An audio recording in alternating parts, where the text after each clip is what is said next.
โธ่พุ่นน่ะพี่น้องเอ้ยมองไหมเฮ้ยเฮ้ยเฮ้ยเนี่ยใครเป็นผู้อื่นมันเขาบุตรมันจะไปใช้หน่อยนี่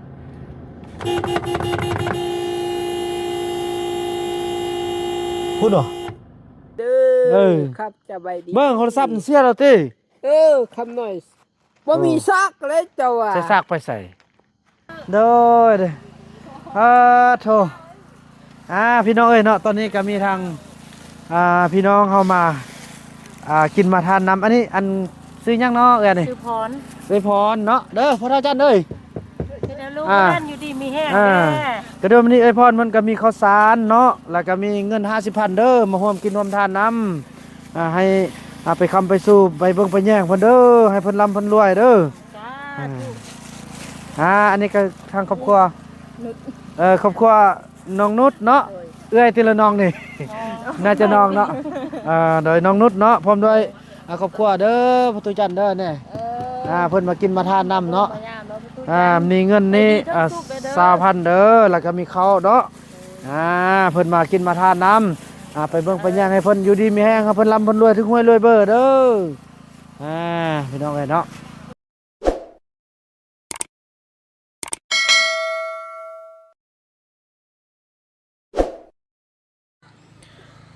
สบายดีท่านผู้ช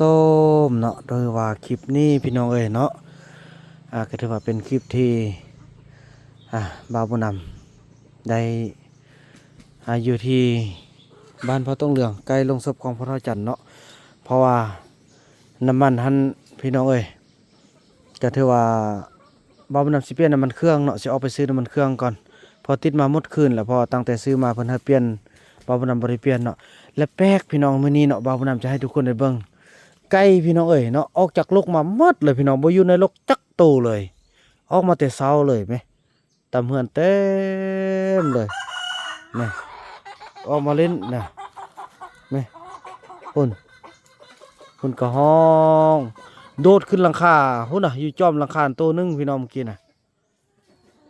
เพิ่นก็สิออกมาเล่นนำพ่อตุ้ยจันทร์เฮาแหละพี่น้องแม่มันสิไปตะกินบ่พี่น้องนั่นนี่น่ะโอ้ยแม่ความน่ารักของเขาเจ้าแม่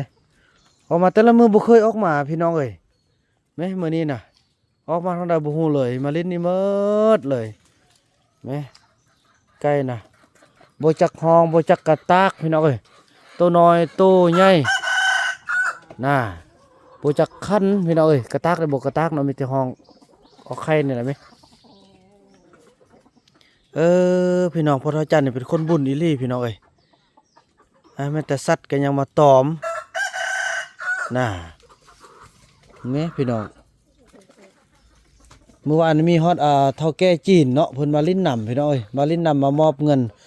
กินทานนำพละ100,000พละ50กรรมกรนะพี่น้อง FC ผู้เพิ่นมาหาอยู่หากินมาหาเงินหาคำนำจีนนะเขาเจ้าบ่มีนะเขาเจ้ายังหาเช้ากินค่ำก็ยังเฮาเอาเข้าใส่ถุงยางพละถุงแล้วก็เอาเงินพละ10พละ20มากินมาทานพี่น้องเอ้ยเนาะแล้วก็มีหลายทานพี่น้องเอ้ยที่เพิ่นมาร่วมกินทานเนาะคลิปนี้ก็ถือว่าโอ้พี่น้องมีทางนี่พี่น้องเนาะ70 เหรียญพี่น้องเอ้ยเนาะนี่ได้แล้วปลาเงินกับปลานางเด้อจาก USA ฝากกินทานนำพ่อเฒ่าจันทร์สินี่แล้วก็ได้แล้วอันนี้ก็ปลาเงินเนาะกับปลานางเนาะหรือว่าแม่เงินกับแม่นางเพิ่นเอาเพิ่นอยู่ทางสหรัฐอเมริกาเพิ่นฝากเงินมา70 เหรียญเนาะก็ถึกอยู่1,400,000กีบพี่น้องณตอนนี้เนาะนี่พ่อเฒ่าจันทร์เอ้ยเนาะ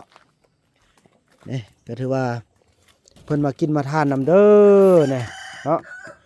มากินมาทานนำแล้วให้แม่เงินกับแม่นางให้เพิ่นอยู่ดีมีแห้งเด้อให้เพิ่นมีโชคมีไส้ให้เพิ่นร่ำเพิ่นรวยเนาะแล้วก็มีหลายๆทานพี่น้องเอ้ยที่ว่าเพิ่นฝากร่วมกินทานเนาะเดี๋ยวบ่าวบุญนำจะได้เฮ็ดคลิปรวมบัดเดียวเลยพี่น้องเอ้ยเนาะมีทางแม่ดาวอนสิหราชเนาะมีทางย่าแม่ดาวอย่าแม่เจียวอนเนาะ100 เหรียญแล้วก็มีทางย่าแม่จันดาลีคำวงศาเนาะเพิ่นสิส่งมา200 เหรียญนี่ แล้วก็มีเอื้อยเกี้ยง 500,000มีพอสมพร 100,000มีทางน้องน้องหน้าบ่เนาะ500,000300,000ก็มีหลายๆท่านพี่น้องเอ้ยที่เพิ่นได้ส่งมาเนาะนี่เดี๋ยวบ่าวมันจะรวบรวมมี FC ทางฝั่งไทยเฮาพี่น้องเอ้ยมีเดี๋ยวบ่าวมันได้จดไว้ปุ่มไว้แล้วเนาะบ้านนั้นสิอ่านสู่พระจันทร์ฟังเนาะมีหลายๆท่านพี่น้องเอ้ยบ่าวมันจะรวบรวมเนาะสำเร็จแล้วบัดเดียวแล้วบ่าวนั้นจึงจะอ่านให้ทุกคนได้ฟังเนาะว่ามีรายชื่อผู้ใดที่ร่วมกินทานน้ำแดแน่มีหลายๆท่านที่เพิ่นเป็นห่วงเป็นใยเนาะพี่น้องเนาะอยู่ทาง Facebook บางคนก็บ่ฮู้บ่าวบุญนำก็บ่ฮู้แต่เพิ่นก็เป็น FC เพิ่นก็โอนมาพี่น้องเอ้ยเนาะขอบคุณนำหลายๆที่เป็นห่วงเป็นใยนะพี่น้องเอ้ยเนาะฮัลโหลโดยแม่ดองอันว่าอยากได้อันน้ำดื่มนี่อยากได้น้ำดื่มอยากได้อันกาแฟอยากได้จอกกินกาแฟหั่นแหละเบิ่งน้ำดื่มนี่เอาตุกใหญ่เลยนะบ่ฮะเอาตุกใหญ่เอา10ตุกเลยเอา10ตุกแล้วก็กาแฟหั่นเอากาแฟแดงหั่น5กาแฟเหลืองหั่น5แล้วมีพายได้บ่เอาพายมาเด้อเอาพายมาเอามาจาก5ซุ้มแล้วก็มีหยังได้เฮือนเขากินแกนตาเว้นเนาะแกนตาเว้นนั่นเอาจากอันเพิ่นเฮ็ดเท่าใดวะขายเท่าใด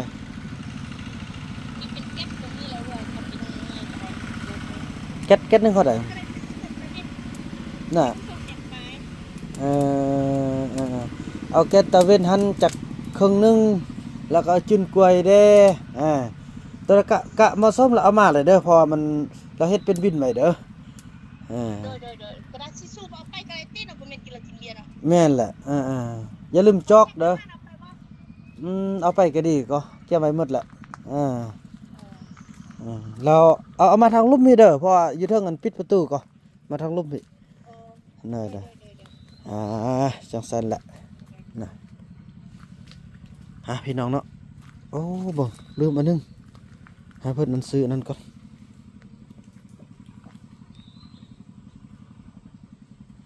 เดี๋ยวซื้อน้ำมันเครื่องใส่จักรก่อนเนาะพี่น้องเอ้ยเนาะแล้วก็เปิดภาพบรรยากาศมาในยามแลงมื้อช่วยนี่เฮาก็ได้รับแขกรับคนพี่น้องเอ้ยเนาะบ่ว่าจะเป็นพี่น้องมาแต่ทางบ้านโพนทอง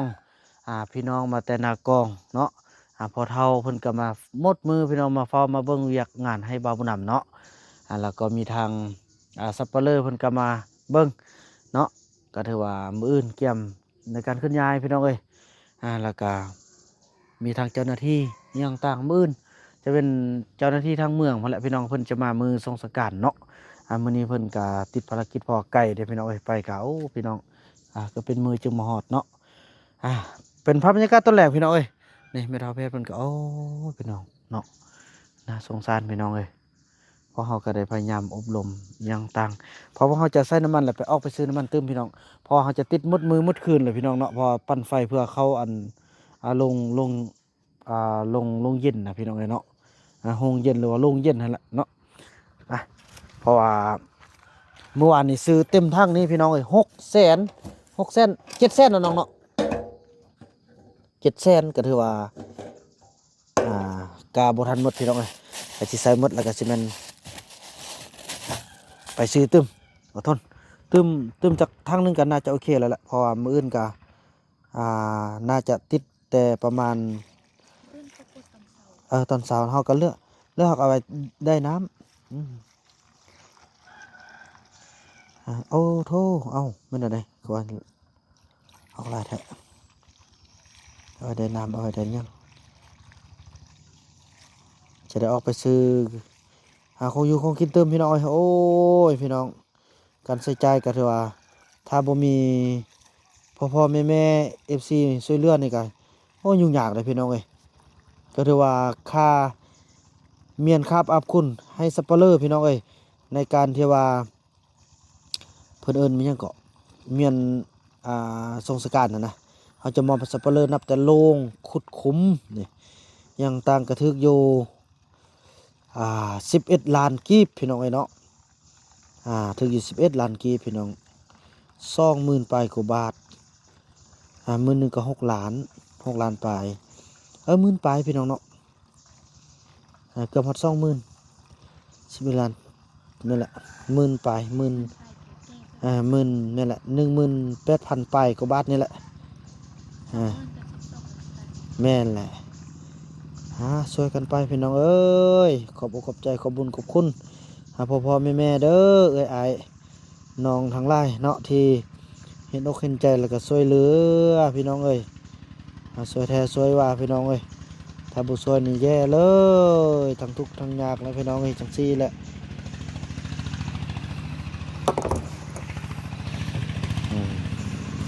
โอเค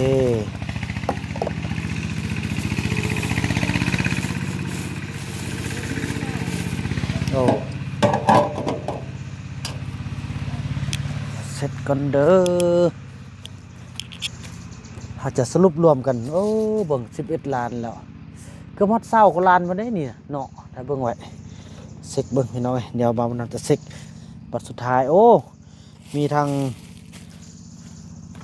ญาติพี่น้องหลายๆท่านเนาะเพิ่นก็มาช่วยมาสู้พี่น้องเอ้ยมันนี่ก่อนเนาะบ่ไอ้ปิดตัวนั้นปิดไฟแล้ว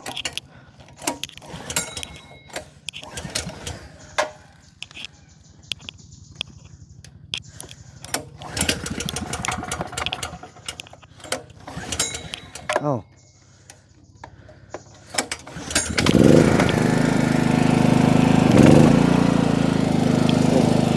ไฟเข้าแล้วป่ะ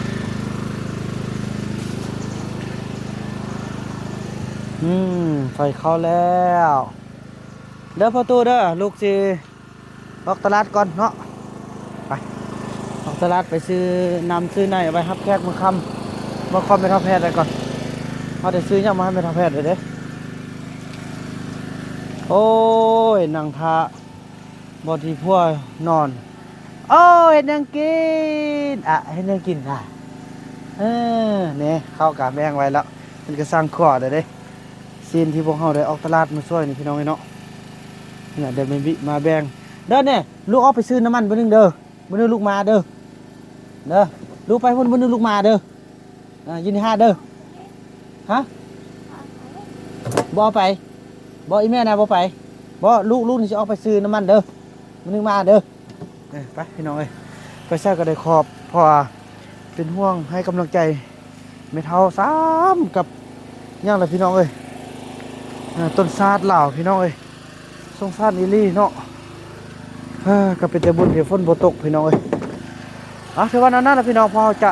เดินทางไปกันนะท่านผู้ชมเนาะพบกันแต่ละระยะพี่น้องเอ้ยโอเคท่านผู้ชมเนาะตอนนี้เราก็มาฮอดหานละพี่น้องเอ้ยเนาะก็ถือว่าจะได้มาซื้อโอ้โถบินที่เขาได้ละบ่ได้บวกบ่ได้รวมค่ะรวมไปเด้อจะที่เขาได้พี่น้องเอ้ยเนาะยาหั่นดิ2อันก็บ่เอา1ก็จะมา2อันโอเคบวกเลยเด้ออันนี้เป็นน้ำมันจักรฝากไว้บัดนี้เฮาสิได้พี่น้องเอ้ยเนาะมีหลายๆอย่างที่พวกเราจะได้ซื้อกันในมื้อนี้ว่ากันต่อไปนะพี่น้องเนาะพี่น้องเอ้ยตอนนี้เราก็ได้เดินทางมาฮอดหลังจากซื้อของซื้อเครื่องแล้วพี่น้องเนาะก็สิได้มาเว้าเรื่องปรึกษาหารือทางในบ้านเพิ่นเนาะว่าเรื่องฮิตเรื่องของเด้พี่น้องเอ้ยสมัยเลยยงสมัยเลย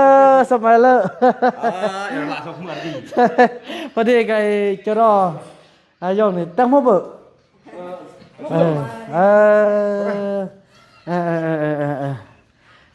พี่น้องไอ้ตอนนี้กับมาฮอดทางตั้งมากี่ยึดกันนะทำได้ยึดเถอะนะกาเลยยงมาไก่สักกี่ตีกลางควายแน่ยงสมาอภัยสกี้นี่เวียกมากแน่เงินสรวดก็มันทันเพราะว่าปุ่มกี้นี่จะจอมันเท่ากันนี่นะเท่าจันนี่นะเรารีดคล้องกุมูเดนี่นแต่นเหมือนตะกี้เอาตามรีดกุมูเดเลยแหละ tao đi mua đi nó tên mà nơi chấm mọc nèo hôm cáiมันทวดเราแนวhôm cáiมันทวด ก็จะรอพอนี่ก็นี่เดแบบว่านอกก็รีดมันเด้แปลว่าห้านแล้วนก็ม่านปล้อนะหลังจากม่านแล้วก็ได้จิแตงหมดก็โลจะดิ tiếng man hôiกันนอนอันนี้tiếngตามที่กูมูได้เดี๋ยวมันห้อยกันtiếngโซ่มันtiếngสู้ได้ปัดปิด นึงสรุป สอบ ตามสอบtiếngสู้ได้เลยสู้ปิด ซอเทก่อนเบื่อโอ้ก่อนสำก็นี่นะสตรีนะสระนะแล้วเรื่องปัดเบื่ออะไรดิ เบื่อก็เบื่อแต่ว่าได้แต่งตำรีดเด็กเบื่อก็เบื่อเดี๋ยวเบื่อก็มาเบียงคน ส่งอันtiếng tao điกูมูได้เลย อันนี้มูเดอันมันมูเท่ามูแก่มันก็ได้โซอันมันก็แง่มันก็ได้ปัดได้เฮียร์กลอกปัดนาบปัดได้ปัดนาบ ปัดอัตเลี้ยงเล่า để bắt nè có mờ neo mua đồ neo cơ đó giờ han đập đi ra khai là man to thầm đa đi แม่น nằm say hít không vào bên này มือกลางเด็กคำอันคุณนะกุ้งนะกลางเด้นี่ để nằm say hít không bên này vừaเป็นเอกลักษณ์ของสุนเผ่าได้เลยมันพิจิตรคอเนี่ย สันก็เบิ่ง ปัดกูเลย เรื่องปัดมันมาปัดมืออ่าวะฮะ เด็กปัดนาบมาเตเล็ก ปัดเล็กปัดมาก ปัดมาบนี่ เด็กปัดนาบ ปัดอันประเทศกงเบื่อน ปัดเด็ดมาปัดกรอบ อ๋อก รอบ แล้วป้าน้องนกได้เอาเงินอันคลิปมาบ่อันเบิ่งอย่างทึกต้นน้ำมวยจัน โลละเส้น อย่างจันปุ่มกี่หมากก็ยอเด้ ย้อนนี่อร่อยมั้ย ยอยอแล้วจีฟักขโมยละเรื่องปัดยอในพี่น้องก็ถือว่าได้โอ้ล่มกันแล้วก็ถือว่าจะเอาตำฮิตตำคลองบานพอพี่น้องอยู่ไสเฮาก็ต้องตำฮิตครอบประเพณีคลองบานเฮาเด้พี่น้องก็ถือว่าหลังจากไปส่งสการเนาะไปฟังแล้วนะกลับมาก็สิแม่นจะเว้าเรื่องแบบว่าผู้อื่นแก่เนาะแก่ก็แม่นแบบเพื่อบ่ให้มีบาปมีกรรมบ่ให้คิดบ่ให้ควงนะก็สิแม่นเอาเป็ดพี่น้องเนาะเอาเป็ดมาถ้ามีเพิ่นก็ว่าเอามาเนาะเอามาแล้วก็แต่จริงแล้วเอาเป็ดก็ได้เนาะเฮาเนาะ มาทำให้พวกเขาเรื่องเสื่อมมา เป็ดจะเอาเป็ดเอาพี่น้องเอาเป็ดจากโตนึงจากสั้นแหละพี่น้องว่าสั้นเราน้องนกไปเอาเงินเด้มาฝากไว้เพื่อนให้เพื่อนไปเอาอันเป็ดเนาะมื้อจะว่าจะได้จัดงานกันพี่น้องว่ากันต่อไปเนาะพี่น้องเนาะ em viên mà người mai rồi răng này nằm mơ lô là mất hô tao nương làm chấm nương chứ chạy cũng được nó โอ้ใจยังเดี๋ยวก็มัน răng rồi đừng một bắt đến một được โอเคก่อนจะอันเดี๋ยวเลยมาเนาะพี่น้องเนาะแล้วพวกเราก็ได้มาปรึกษาหารือเวียกงานฮีดคองเนาะพี่น้องถือว่าเป็นคนแรกคนทำอิฐของพี่น้องเผ่าตองเรื่องที่เข้ามาทึกตองตามฮีดคองประเพณีของบ้านของเมืองเป็นพี่น้องเผ่าตองเรื่องคนทำอิฐที่มีโลงศพที่มีการเคลื่อนย้ายตามโมงเวลาพี่น้องเนาะที่ว่ามีคนมากินมาทานที่มีคนมาซุ่มนุ่มมาลิ้นมาแก้นพี่น้องมาอบอุ่นเจ้าสั้นแหละพี่น้องเนาะก็จะได้เดินทางกลับบ้านกันว่ากันต่อไปยังจะไปซื้อน้ำมันก็ไปแวะบอกพอคึมแวะบอกพอหวานเนี่ยพี่น้องเนาะเพราะว่าพวกเราก็ได้ลุยกันมาตะกี้ก็ต้องได้แจ้งทุกอันทุกแนวพี่น้องเนาะเด้อยองเด้อไว้กันพี่น้องเนาะพี่น้องเนาะแล้วเราก็มาฮอดนี่พี่น้องมาแจ้งข่าวทางพอคึมเฮาทางพอคึมเฮาสมัยเลยยงเด้ยงพี่น้องโดยยงยันโหแตงโมเบอร์เสิร์ฟยงยันตะกี้ไปพี่น้องนี่น้อยยงหวานยังไม่ยงดื้มโหพอวานบ่อยู่พี่น้องเนาะผู้ใดอยู่เฮือนน่ะทินอันนั้นเพราะมื้ออื่นนั่นแหละพอตู้จันทร์นั่นสิได้ไปส่งสการอันโยมมาเวียกเมื่อก็ยอแย่งพร้อมเนี่ย ห่านแล้ว อันนั้นนี่สลายย่อนี่ เออ นี่ นั่นนี่แหละ คงตัดมือที่มันบังหัว เอามือด้านนี่นะดาบมาหลอกหน่อยเป็นอุ้มนี่นะแบบอันเดี๋ยวเราไม่ภาษาทเราเดี๋ยวเราไม่ภาษาระมันนี่นะระมันกุ้งเตกินนะเออ เออน้องอันสิดาไปนำเด้อมื้ออื่นไปลิ้นนำเด้อบอกไอ้ที่เนี่ยอีแม่บ่มาเออยกนั่นนี่แหละพอเพิ่มกี้ส่งสการละนะเลยพี่น้องเอ้ยเนาะก็ถือว่าจังซี่แหละได้มาบอกเราก็10กันพี่น้องเอ้ยเนาะไปเดินทางไปซื้อน้ำมันกันเนาะพี่น้องแล้วก็เดินทางกลับบ้านกันเนาะโอเคพี่น้องมาฮอดตอนนี้กับมาฮอดบอนทีพอเราจะซื้อน้ำมันกันไปโอ้โหมีเพลงพี่น้องยาแล้วเนาะเพราะว่า เขาเจ้ากินเหล้ากินเบียร์พี่น้องเอ้ยไปว่ากันต่อไปพี่น้องเอ้ยก็ถือว่าสิซื้อสมวันถึง700,000นะพี่น้องเนาะบัดนี้พาเธอพี่น้องเอ้ยเนาะถึกอยู่600,000มื้อนี้นะเนาะนี่พี่น้องเอ้ยพาเธอพี่น้องมีอันนึงสิเว้ารอสู่ฟังคุณหนึ่งกึบนั่นเมื่อกี้บ่าวคำน้อยมาอาละวาดอยู่นี่พี่น้องเอ้ยมาอูมเบียร์เข้าแก้วหนึ่งแล้วก็ขอบใจอีแม่ไปวับเขาว่านะเขาถามว่าจะเป็นไผแต่จริงก็ฮู้เนาะอีแม่บ่ฮู้ว่าเฮาตัวเจ้าคำน้อยนะเพิ่นว่าจังซี่แต่ว่าเบิ่งเฮาเมื่อสิมื้อทันบ่พี่น้องเอ้ยเมื่อทันก็สิแม่น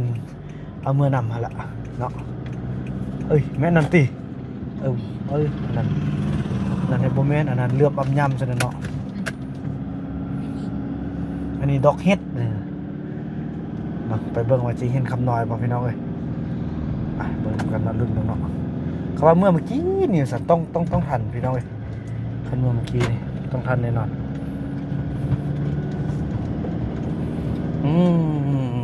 เมาเป็นเมาพี่น้องเอ้ยมองเด้อรุ่นนำกันพี่น้องว่าจะเห็นบ่เห็นกับคำน้อยบิน อุ้มแก้วเบียร์ไปเลยพี่น้องเอ้ยนั่นนี่แหละพี่น้องเอ้ยเป็นห่วงเขาเจ้าเนาะต้องหาคำน้อยบิน ตัวเจ้าบ่ชื่อเฮาบ่เฮาตัวเจ้าคำน้อยกินไส้เฮาบ่กินไส้ตัวสร้างเด้ออีพ่อเด้อรุ่นเด้อเจอบ่คำน้อยบ่เห็นไปกับเขาไปเพื่อเดียวนะเนาะพี่น้องเอ้ยจังซั่นแล้วเนาะติดตามกันไปแต่ละระยะพี่น้องเอ้ยโธ่พุ่นเนาะพี่น้องเอ้ยมองมั้ยเฮ้ยแม่คันผู้อื่นบ่แม่นเขาก็บ่ต่ำสิไปใช้นั่นนี่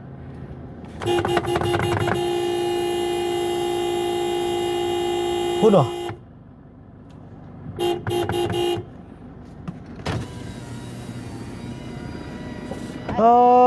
เท่าจานนี่นะมันนี่ก็ตายขนาดขึ้นรางรถบ่คำน้อยบ่ตาย ขึ้นรางรถไปบ่ขึ้นรางรถเท่าอันนี้จับตุกน้ำมันเด้ออย่าลมเด้อขึ้นดีๆนั่งดีๆอันนี้จังเอ้ยไปนั่นแหละพี่น้องเอ้ยจับดีๆเด้อ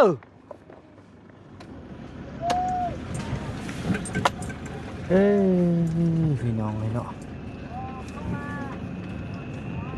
บอกว่าค่อย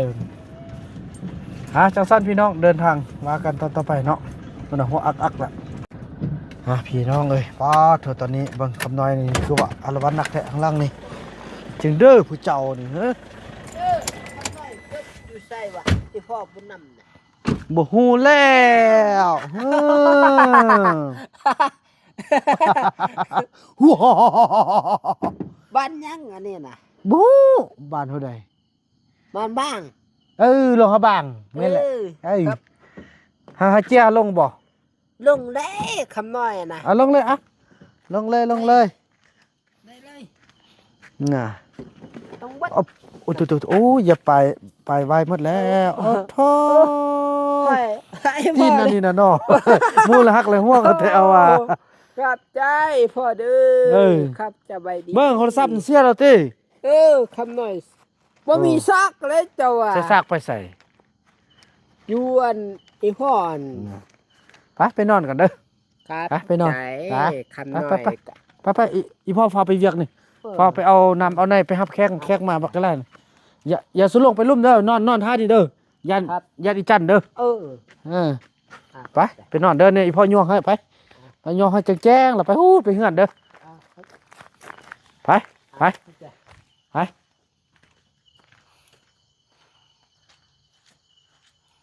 ต่อก่อนล่ะสินั่นคือเก่าพี่น้องเอ้ย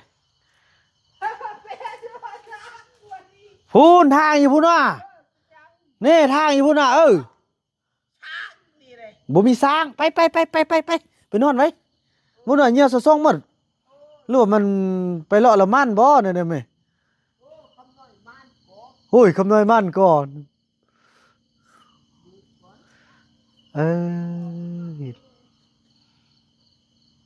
อันนี้จังอันนี้จังฮ่าพี่น้องเอ้ยสลีกินข้าวแล้วบ่นอกเอาน้ำลงไปน้ำมันลงไปไว้ลุ่มก่อนเด้อพี่น้องเฮาก็จะได้เมียนน้ำเมียนได้พอเก็มตอนรับแขกมื้ออื่นเนาะพี่น้องเนาะแล้วก็ว่าเรื่องไปรับแขกกินลุ่มน่ะเขาน่าจะมาแล้วพี่น้องไปว่ากันต่อไปโอ้โทษพี่น้องต่อไปว่ากันต่อไปเนาะพี่น้องตอนนี้เฮาก็มาฮอดพี่ละพี่น้องเนาะอันนี้คือน้ำมันที่พวกเราจะใส่จากหมดคืนนี้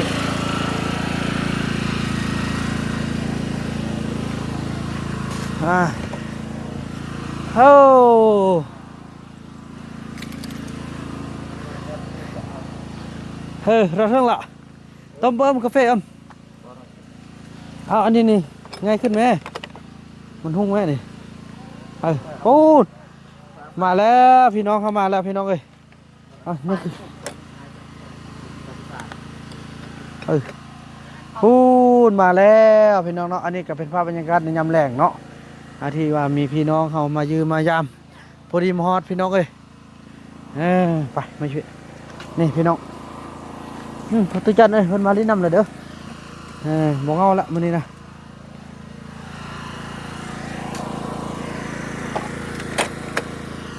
สมัยเล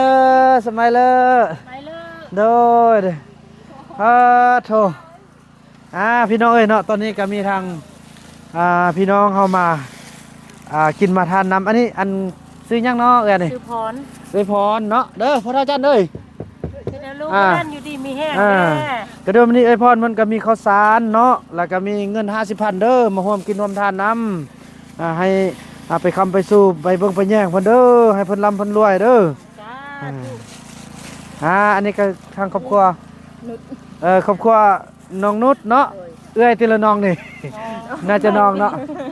โดยน้องนุชเนาะพร้อมด้วยครอบครัวเด้อประตูจันเด้อเนี่ยเพิ่นมากินมาทานน้ำเนาะมีเงินนี่20,000เด้อแล้วก็มีข้าวเนาะเพิ่นมากินมาทานน้ำไปเบิ่งไปย่างให้เพิ่นอยู่ดีมีแห้งครับเพิ่นร่ำเพิ่นรวยถึงห้วยรวยเบอร์เด้อพี่น้องเอ้ยเนาะอันกาแฟอันนั่นเด้อกาแฟพากันเอาเลยเด้อฮะมีเนื้อซอยบ่บ่มีหยังดอกมีแต่พากันนั่งตามสบายเลยเบิ่งอันก็อยู่ของกินเบิ่งเดี๋ยวจะจัดให้เนาะตู้ตั้งนี่เด้อนี่เพิ่นมายามเด้อพอตุจันเด้อเด้อเด้อนั่งกันตามนี้เนาะเบิ่งอันนี่กาแฟพี่เนาะนี่เด้อกาแฟอันนี้กินแบบอันกินเลยเด้อพวกเราสิกินอะไรก็กินเลยเด้อกาแฟมีขนมมี เกตตะเวนมีพายลิ้นตำสบายน้ำอยู่นี่เด้อแน่เหล้านี่เด้อกันสิเมื่อแล้วผู้ใดอยากเอาไปอันจักปอกจักเอิกแล้วก็เอาไปเด้อเหล้าเนาะโดย พี่น้องเอ้ยมาอบอุ่นกันเน่กาแฟกินเต็มที่แล้วเด้อกาแฟเด้อพอซื้อมาไล่แล้วพี่น้องเนาะก็ถือว่ามีทางพ่อแม่เนาะอายเพิ่นก็สนับสนุน